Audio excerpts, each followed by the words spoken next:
Good morning. In the last two lectures, we have been discussing Young's double slit experiment. Young's double slit experiment works using the principle of division of wave front. This is something which we had not discussed in the last two classes. So, let me briefly tell you what this is all about. The two slits which are used in the Young's double slit experiment divides the wave fronts which come from this source. It divides the wave front into two, one from the upper part and one upper part and the lower part. So, it is these two wave fronts which we obtain by dividing a single wave front, which are made to interfere on the screen over here, and it is this which produces the interference pattern. It is necessary to adopt this kind of a technique because usually two different sources, if I had two different point sources over here, they would be incoherent. That is, the waves that emanated from one point source would not interfere with the waves that emanate from another point source. So, to overcome this problem, that is to produce two sources which are coherent, we have to adopt different techniques. So, the technique used here is division of wave front. The same wave front is divided using the two slits, and then the two wave fronts are superposed to produce the interference pattern. Now, today we shall discuss something else. We shall discuss another very interesting situation, another very interesting apparatus which can be used to study interference, and this is called the Michelson interferometer. The Michelson interferometer works by using a different technique. It uses division of amplitude and not division of wave front. So, let us discuss what the Michelson interferometer apparatus looks like and how it works. So, this shows you schematically the Michelson interferometer. You have a light source which illuminates a ground glass plate. The ground glass plate has the property that it scatters the incident light into all directions. So, this is an extended source. Each point over here is a different source, it is an extended source, and each point over here emits radiation in all directions. The radiation which is scattered forward, so this is what we are going to focus on. So, the radiation that is scattered forward going in this direction is incident on a beam splitter B. So, the element B over here, the optical element B, is a beam splitter. The beam splitter is essentially a slab of glass, one of whose surfaces is semi silvered. So, it has been given a very thin silver coating. So, in this particular case, the lower surface of this glass slab, the lower surface has been given a very thin silver coating, so as to increase the reflectivity of the lower surface. So, the lower surface of the beam splitter of this glass slab over here has a very high reflectivity. So, the light which is incident on this, and the beam splitter is kept at 45 degrees angle to the direction from which the light is incident from the ground glass plate. So, it is this angle over here is 45 degrees. So, the beam splitter splits the incident wave front. The amplitude of the it splits the incident wave front. The whole entire wave front is split into two parts. So, the amplitude of the wave front is divided, one propagating this way, which is the reflected part, the reflected wave propagating upwards, and the transmitted wave shown in blue. So, the reflected wave is shown in red propagating upwards, and the transmitted one shown in blue propagating straight through. So, the amplitude of the incident wave is now divided into two parts. So, you have two parts which together whose sum. So, the sum of the electric field of this wave and this wave is equal to the incident electric field. So, the amplitude over here is divided one, and there are two waves now which come out from this single wave, one going up and one passing through. Now, the wave which passes through, shown in blue, propagates to a mirror. So, there is a mirror over here which reflects this wave back, which is what is shown in green over here, and then the reflected wave again encounters the beam splitter, and we are interested in the part of the wave that gets reflected from the bottom of the green beam splitter. The bottom is semi silvered, it is highly reflective. So, a part of the wave is transmitted through the beam splitter, comes from the ground glass plate, is transmitted through the beam splitter, propagates to this mirror. There is another component C here which I shall come to later. So, we are interested in the wave that is transmitted through, comes to this mirror, is reflected, and then comes over here and is collected.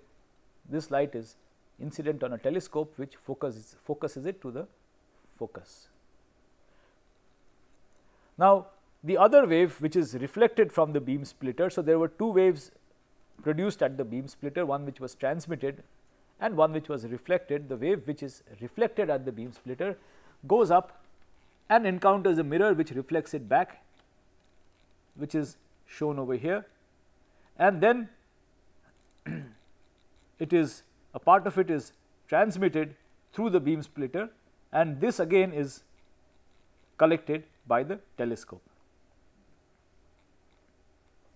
Now, the net effect of this apparatus is that you see the light which goes through this and then comes here produces an image of the ground glass plate. The image will be produced somewhere over here. The light which goes through and then comes here and is reflected here produces another image of the ground glass plate, which is also produced somewhere over here. The two images will be at different locations. Okay, so let me go over this point again. The net effect of this Michelson interferometer is that you will get two images of the ground glass plate. Both of them will be located in the direction of view. So, they will be both located in this direction. They will be located somewhere above this mirror, behind this mirror M2,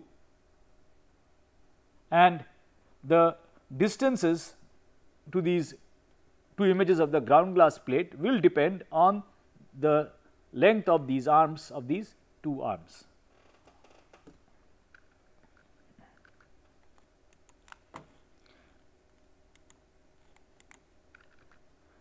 So, the effective arrangement is again shown over here.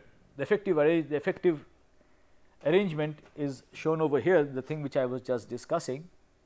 So, you have two images of the ground glass plate which are produced in the direction of the line of sight, which they are produced in this direction. So, there will be two images of the ground glass plate produced in this direction, which if I put my eye here at the eyepiece of the telescope, I will see two images of the ground glass plate, one arising from the light which is transmitted, comes here and is reflected, another arising from the light which is reflected and then transmitted.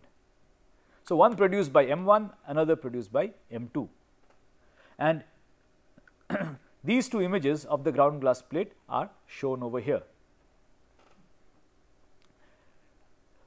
These two images will not in general coincide, and if the difference in these arm lengths, if the difference in these arm lengths is d, so if one of the arm lengths is at a distance L1 from the beam splitter and the other arm length is at a distance L2 from the beam splitter, then the difference in distance we will call d. So, if L2 is larger, then L2 minus L1 I will refer to as D. So, let me remind you again what L2 and L1 are. L2 is the length of this arm over here. Let me just change the nomenclature. Let me call this L1, let me call this M2. So, L1 is the length of the arm to the mirror M1 from the beam splitter to the mirror M1. L2 is the length of the arm from the beam splitter to the mirror M2. We assume that L2 is larger, for it does not make a difference which one you assume to be larger. If you assume that L2 is larger, then L2 minus L1 we will call D. D is the difference in the arm lengths. The point to remember is D is the difference in the arm lengths. If the two arms have exactly the same length, the difference D will be 0. If one of them is longer, then D is the difference in the lengths, arm lengths.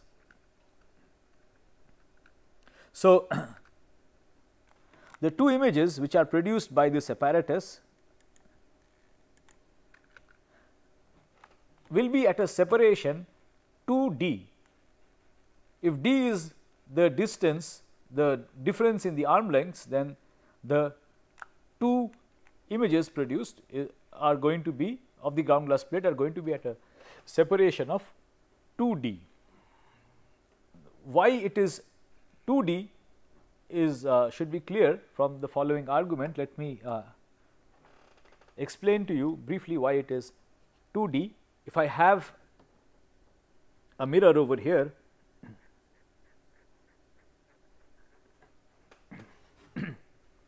and if I have a source over here at a distance L, then the image is the same distance behind the source. Now, if I move the source a little backwards to increase the distance from the mirror, so if I move the source to a distance L plus D,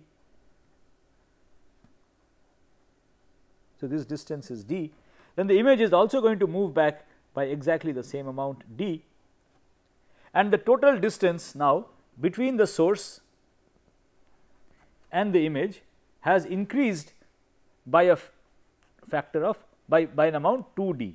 So, if I move the source by a distance D, the separation between the source and the image increases by 2D.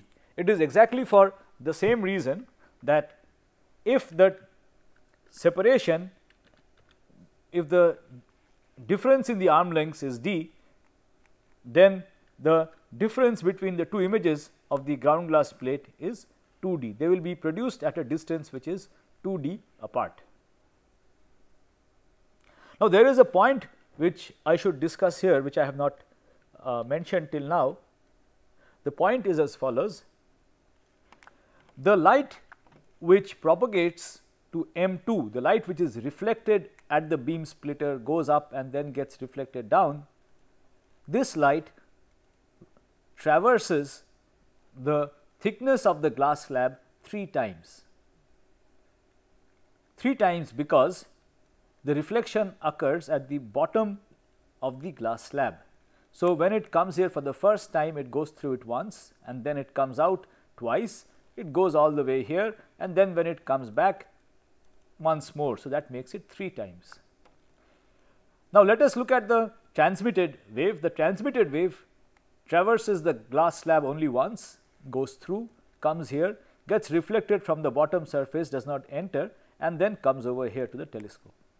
So, the reflected, the wave which goes to M2 traverses the glass slab 3 times, whereas the wave that goes to M1 and then comes here traverses the glass slab only once.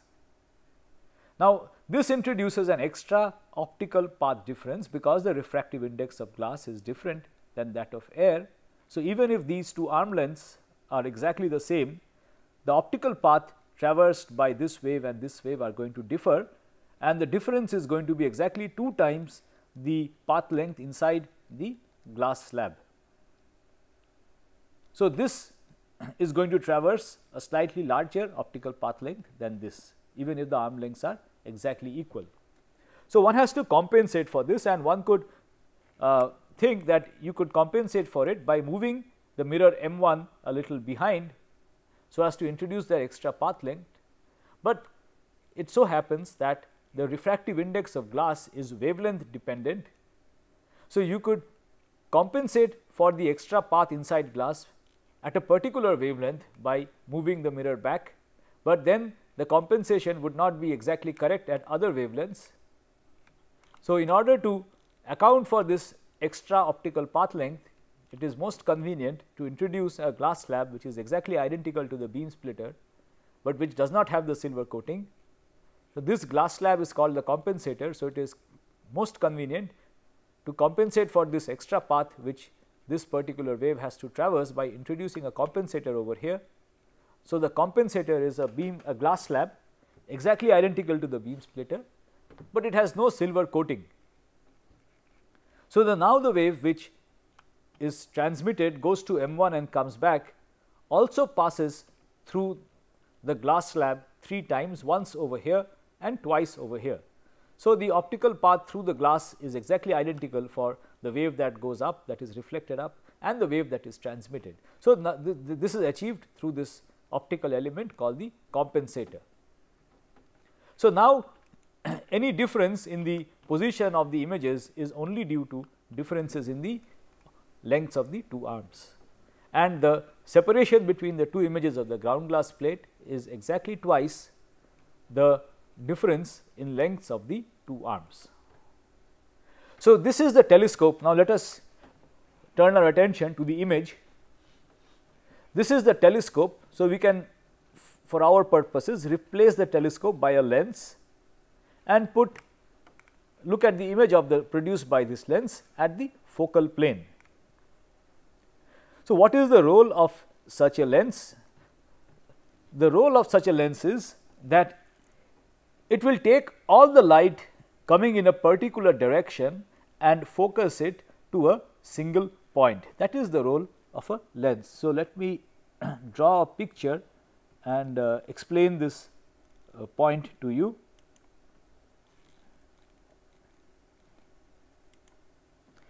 The role of the lens is as follows. If there was light coming in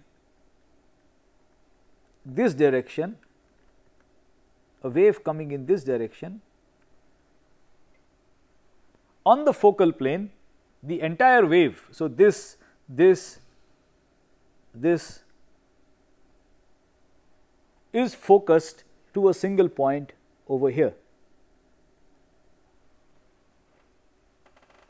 And if the wave is coming at an angle as it is shown over here, if the wave comes at an angle theta, then all the waves that arrive at this angle are focused to a single point, and if the angle theta is like this upwards, then the point will be below this point over here. If I change theta, the light is going to get focused to a different point. If I increase theta, the light is going to come to a different point over here. If the light propagates this way, if the light propagates in this direction, it is then going to be focused to some point over here. So, this is the role of the lens. Now, let us see what the lens does in this particular situation. In this particular situation, we have 2 images of exactly the same ground glass plate. Let us look at the image G1 produced by the mirror M1. Every point on this ground glass plate acts like a source. This is an extended source. So, every point over here acts like a source, and every point on the ground glass plate sends out light in all directions, right. That is the property of the ground glass plate. It scatters the incident light. The light that comes out from the ground glass plate is scattered in all directions, it comes out in all directions. So, let us look at one point on the ground glass plate, the point S1. So, this is a particular source which is on the ground, a particular point in the ground glass plate which acts like a source S1. So, in S1 is the point on the image G1. Corresponding to this source S1, there will be an image on the ground glass plate G2. So, this point on the ground glass plate over here on this image will have a corresponding image in this point in the second image.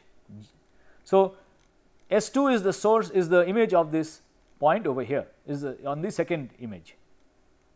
Okay. Now,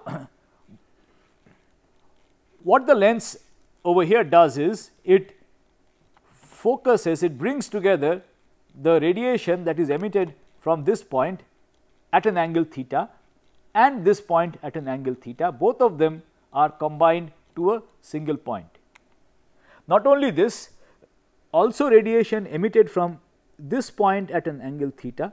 So, radiation emitted from this point at angle theta is also focused onto the same point over here. Similarly, radiation from this point at an angle theta is also going to be focused to the same point over here by the lens. So, radiation from all the points on this image, all the points on this image which are emitted at an angle theta. So, if this angle, as long as this angle it makes with the normal is theta, all these waves are going to be focused to a single point over here.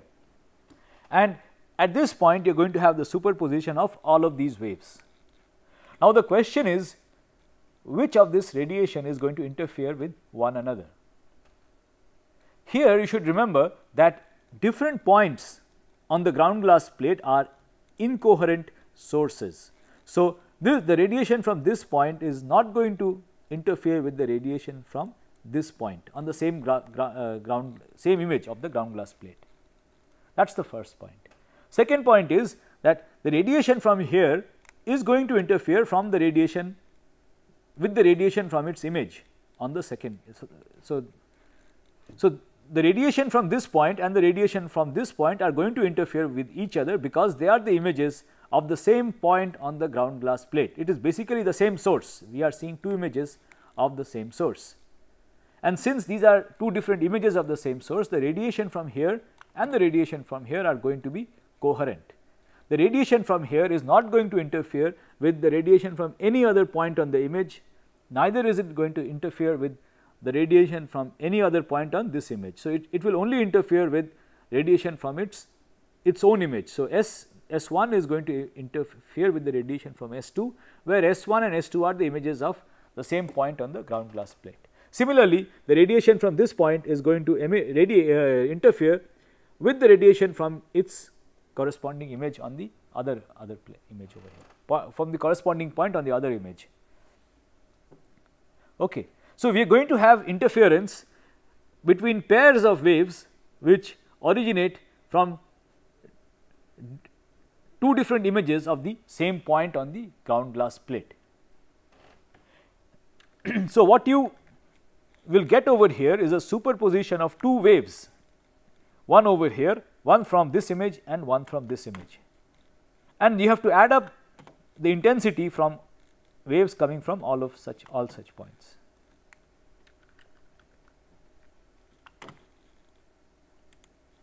So, let us ask the question, what is the intensity pattern on the screen over here going to look like, right. So, the intensity pattern on the screen over there is going to be a superposition of two waves. Remember again, it is going to be a superposition of one wave which originated from this image of the ground glass plate, another wave which originated from this image of the ground glass plate. We will focus on only one point on this image and one point on this image. The waves which are emitted at an angle theta from here and here, both of them are going to be superposed here.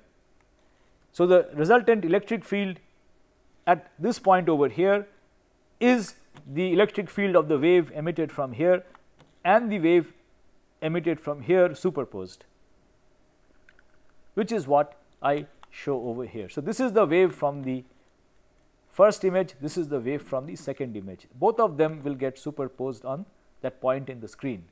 Now, if I wish to calculate the intensity at that point in the screen, so I wish to calculate the intensity at this point arising from this image and this image together.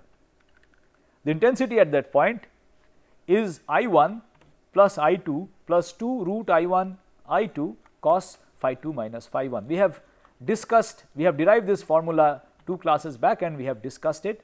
I 1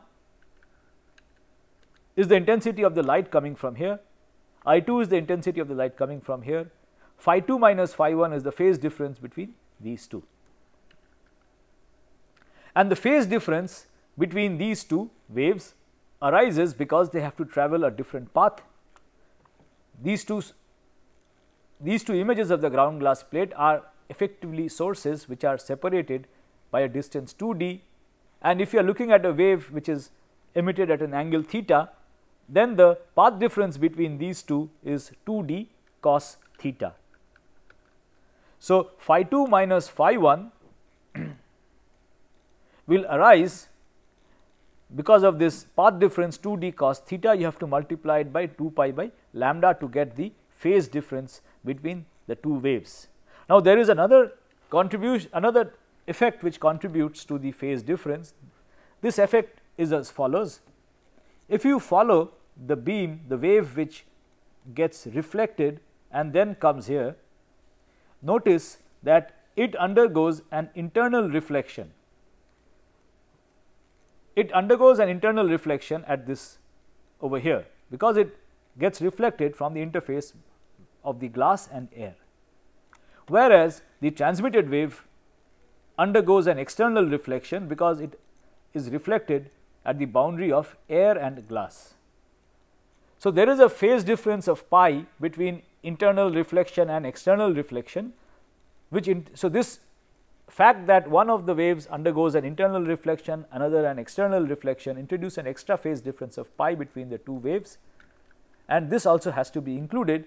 So, the phase difference between the two waves is pi plus the contribution due to the path difference, because the two images do not coincide. So, this is the total phase difference between the two waves. Now, if this is the phase difference, let us ask the question, under what condition are we going to get a minima in the intensity? The minima in the intensity is going to occur when the phase difference is pi. So, if you want the phase difference over here to be pi, then 2d cos theta should be an integer multiple of the wavelength. So, which is the condition over here. So, this condition, if this condition is satisfied where m is an integer, you will have a dark fringe. So, at that particular value of theta you will get a dark fringe.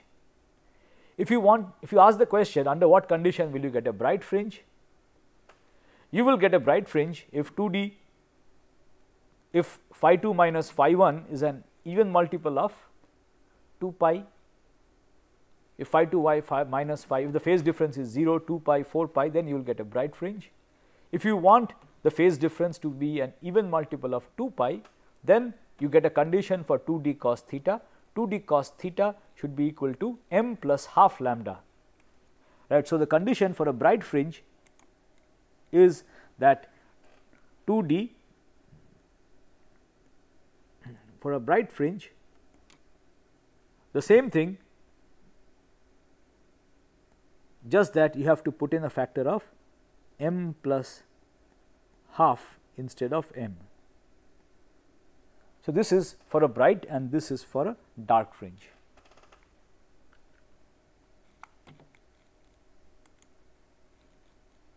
Further, you should note that if the wave from here and the wave from here for this particular source, so we are focusing on one point. So, for this point, the phase difference between the wave from here and its counterpart on the other image, if the phase difference between these two is such that it cancels out, then it is going to cancel out for every pair of points on these two screens, and you will get totally dark point over here. This is the first point which you should note. Second point is that this whole apparatus is symmetric around this central axis. So, you could rotate the whole thing around the central axis, you could rotate the whole thing around this, and you will get the same condition to hold. So, what this tells us is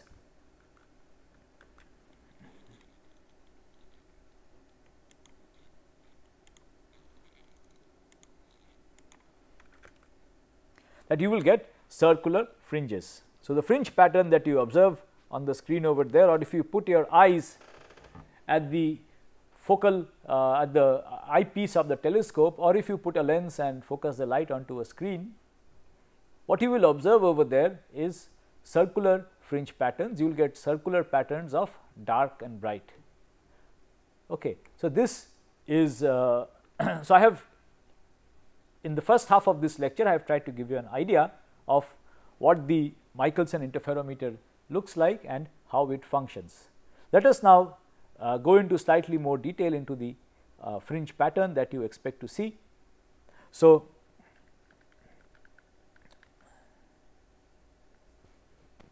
suppose we have adjusted the whole interferometer so that the central fringe at the center of the field of view, you have a dark fringe. Let me remind you once more what we mean by the center of the field of view. Light which is emitted parallel to the axis over here, theta equal to 0, would be focused to the center over here, or if you were to place your eye at the eyepiece of a telescope which you had over here, then the direction which you see at the center of the field of view corresponds to light which is propagated, which is emitted over here at theta equal to 0. Increasing theta means larger and larger circles over here, and the fringe condition is for a dark fringe is 2d cos theta is equal to m lambda. So, if you have a dark fringe at the center, then as you go out you will find that it will get brighter and brighter, and again it is going to get dark. So, you will get circular fringes like this. Now, let us ask the question, what is the condition if you wish to have a dark fringe at the center? So, this is the condition for a dark fringe in the first place. The center corresponds to theta equal to 0. So, if you wish to have a dark fringe at the center, the condition is 2d should be equal to m lambda. So, twice the difference in the arm lengths should be an integer multiple of the wavelength of the light that you are using for doing the experiment. That is the first thing. So, what we see over here is that in the Michelson interferometer you will get a circular fringe pattern. Then we ask the question, what is the condition that should be satisfied if you want a dark fringe at the center of the field of view? If you want a dark fringe at the center of the field of view, the two arm lengths should be adjusted in such a way so that twice the difference in the arm length, twice d, should be an integer multiple of lambda. This will produce a dark fringe at the center, because the light which propagates straight down, that is along the axis of the interferometer, it will get a phase difference, it will get a path difference which is 2d as it goes through. So, the phase difference is going to be 2 pi by lambda into 2d, which is going to be an integer multiple of 2 pi. So, you do not expect this to produce the two waves to cancel out. What causes the two waves to cancel out under this condition is the extra phase of pi which is introduced, because one wave undergoes internal reflection, the other one undergoes external reflection. So, this is the condition which has to be satisfied if you want a central dark fringe, and you can also calculate the order of the fringe. The order of the fringe m is 2d by lambda. So, larger the separation between the two arm lengths, the higher the order of the central dark fringe.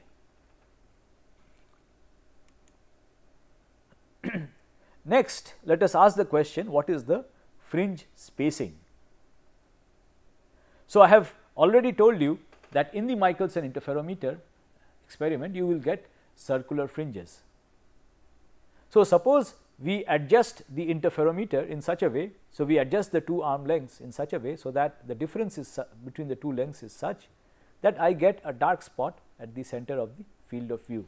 the two waves which arrive from the two arms, the phases exactly cancel out at the center of the field of view. Now, let us ask the question.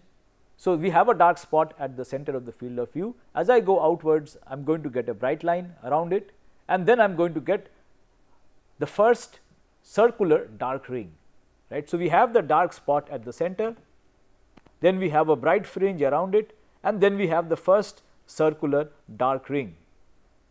And we would like to calculate the spacing between two dark rings. So, let us calculate the distance of the first dark ring from the center of the central dark spot. So, the central dark fringe occurs at theta equal to 0. It satisfies the condition 2d is equal to m lambda, where m is an integer. Now, when we look at the first dark fringe, which is the fringe over here. So, we look at the fringe, the first dark fringe. So, we will look at this particular fringe over here and ask the question, what is the angular separation between this and this?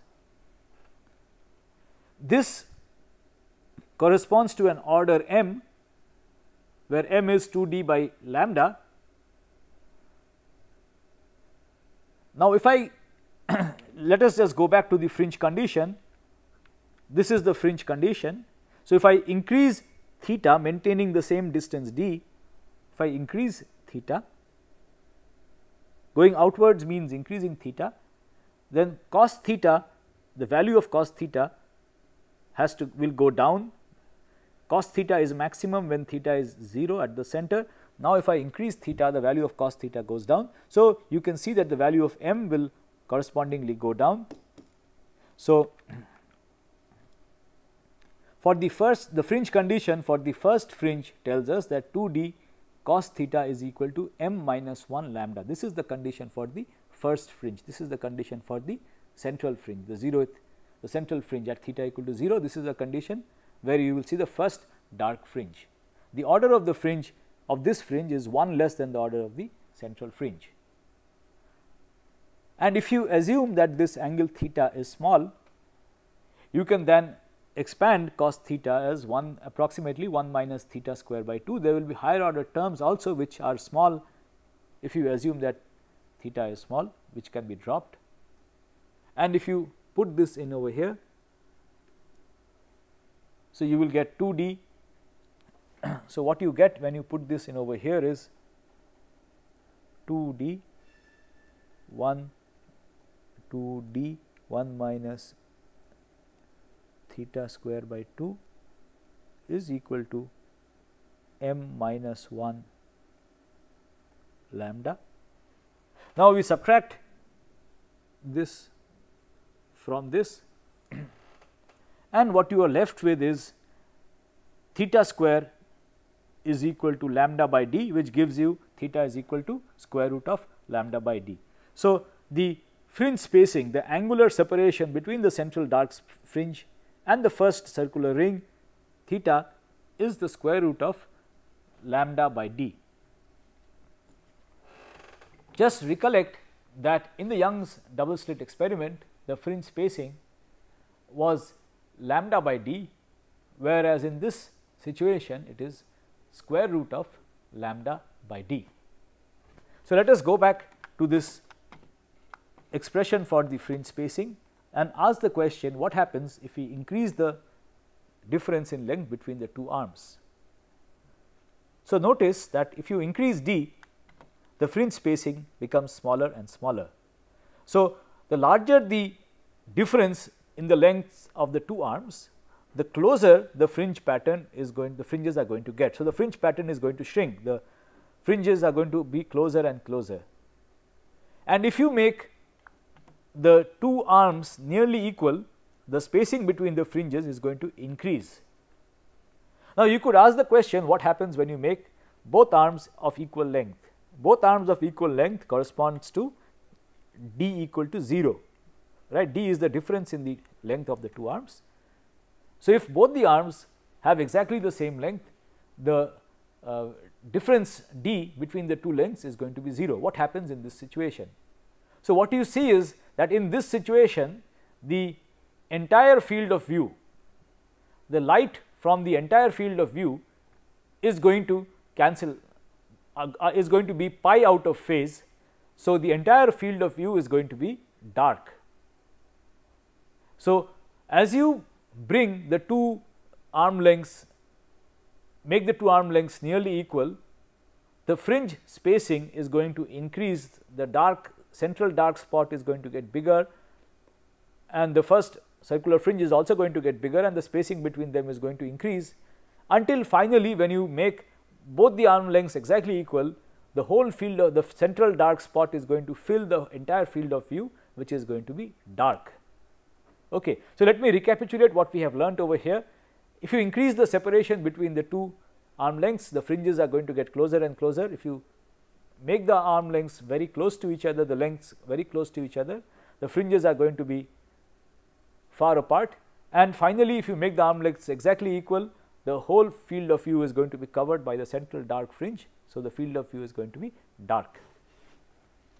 Let us move on to another question now, and the next question which we are going to discuss is what happens if I increase d. So, we have adjusted the Michelson interferometer so that we have a dark spot at the center for a certain value of d. Now, we move one of the mirrors slowly so as to increase the difference in the length of the two arms. So, by moving one of the mirrors, we slowly increase the value of d. The question is what is going to happen, and we shall follow the evolution of a fringe of a particular order as we increase the separation between the two arm lengths. So, at the start we have a certain value of d, and for this value of d we will get, we have arranged the apparatus so that we have a dark spot at the center. So, the order of the central dark spot is decided, or rather decides the separation in the two arm lengths, and to start with the central spot is of order m, which is 2d by lambda. Now, let us follow what happens to this same fringe as I increase d. So, m is fixed, it refers to a particular dark fringe. As I increase d, so if you increase d, you want to maintain the same value of m. So, you are starting from theta equal to 0. For theta equal to 0, cos theta is 1, theta m is the angle of the mth order fringe, it is 0 to start with. Now, you increase d a little bit and ask the question, where is the mth order fringe going to occur? If you increase d, then the value of cos theta has to go down to maintain this equality, and cos theta will be reduced if theta increases. So, if you increase the value of d, the value of theta corresponding to the mth order fringe also increases. So, this fringe is going to go out. If you, as you increase the separation between the two arm lengths, this fringe is going to get bigger and bigger, and you will get another dark fringe at the end, at the center. So, as you increase that arm length, this fringe is going to go out and it will move outwards. If you move it out sufficiently so that you have another dark fringe at the center, this fringe is going to go out. The dark fringe in the center has is of a larger order, right. D has increased, you are looking at the center, so cos theta is still 1. So, if d has increased and you have a dark fringe at the center, so m should have gone up by 1, and the fringe that you are focusing on of order m has now gone out, it has gone to a larger value of theta. If you continue to increase d, this particular fringe is going to move even further out in the field of view, and if you keep on increasing d, this fringe is going to move out of the field of view. So, what you see is that as you increase d, a fringe of a particular order appears at the center, and then it moves outwards, and finally it moves out of the field of view, right. So, as you keep on increasing D, newer and newer, higher and higher order fringes appear at the center, they move out and then finally go out of the field of view. This is the kind of thing that you will see if you keep on increasing the separation between the two arms. Newer and newer fringes will appear at the center and they will move out and slowly go out of the field of view.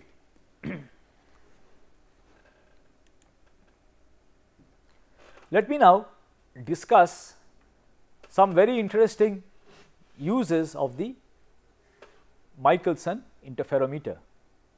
One very interesting application and quite useful application of the Michelson interferometer is to measure the wavelength of light. The visible light, as we have learnt, it has a wavelength somewhere around 500 to 600 nanometers.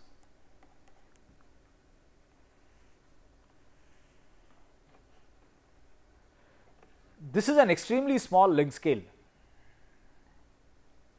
and it is not possible. I mean, such a small length scale is beyond direct human perception, and it is not possible to measure such small length scales using meters or micrometers. So, it is not possible to measure such small length scales of the order of hundreds of nanometers directly using meters which can be controlled by the by us straight away.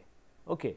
So, the problem is, how do we measure the wavelength of light, which I have told you is in the range 500 to 600 nanometers. So, the Michelson interferometer gives us a method by which you can measure the wavelength of light. So, suppose we adjust the Michelson interferometer so that there is a dark spot at the center. So, I have adjusted the Michelson interferometer so that there is a dark spot at the center. Now, I have already told you that if I increase the difference in the arm length, if I increase D by moving one of the mirrors, then this particular dark fringe is going to go outwards and a new dark fringe will appear at the center. So, this particular dark fringe now becomes like this, bigger, and there is a new dark fringe at the center. So, I start the experiment where there is a particular order dark fringe at the center. I do not know what the order is, but there is some order of dark fringe at the there is a dark fringe of some order at the center of my Michelson interferometer. Now, I move one of the mirrors so as to increase D, and I count how many new fringes appear at the center. So, from here to here one new fringe has appeared, here to here two new fringes appeared.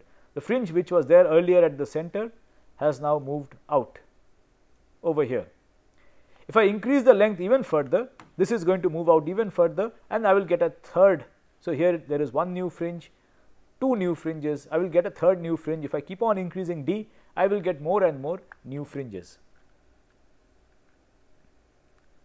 So, suppose I start with a particular D, so that I have a certain order of fringes which I do not know to start with, which I do not know, but I increase D and I count how many new fringes appear at the center, and I keep on increasing D until 1000 new fringes appear at the center. So, this will require a bit of patience. You have to keep on moving the mirror and count how many new fringes appear at the center. 1000 requires quite a bit of patience. Students in our laboratory typically go for 100 fringes. So, this experiment is there in our third year physics laboratory, not in the first year, not in this particular course, but advanced physics students do it. There they do not go all the way to 1000, they sit, look through the eyepiece, move one of the mirrors and count the number of fringes, new fringes that appear, and they go till somewhere like 100, but 1000 will give you more accurate result. So, you move one of the mirrors, count how many new fringes appear in the field of view, keep on moving the mirror until 1000 new fringes have appeared in the field of view. So, after 1000 fringes have appeared, this is the condition that will be satisfied. So, you would have moved the mirror, one of the mirrors by a distance delta D, and 1000 new fringes have appeared. So, you are going to have m plus 1000. So, you started with this, and after 1000 new fringes have appeared, you are going to have this. Now, you could subtract these two, you will get a relation that delta D is equal to 500 times lambda. Now, how much is delta D? Let us estimate this. So, delta D is of the order of 500 times the wavelength of light, which is somewhere in the range of 600 nanometers, 500 to 600 nanometers. So, this is of the order of 3 into 10 to the power 3 into 10 to the 30, sorry, 10 to the power 4 into 10 to the power minus 9 meters, that is a nanometer, which is equal to 30 micrometers. Micrometer is 10 to the power 6.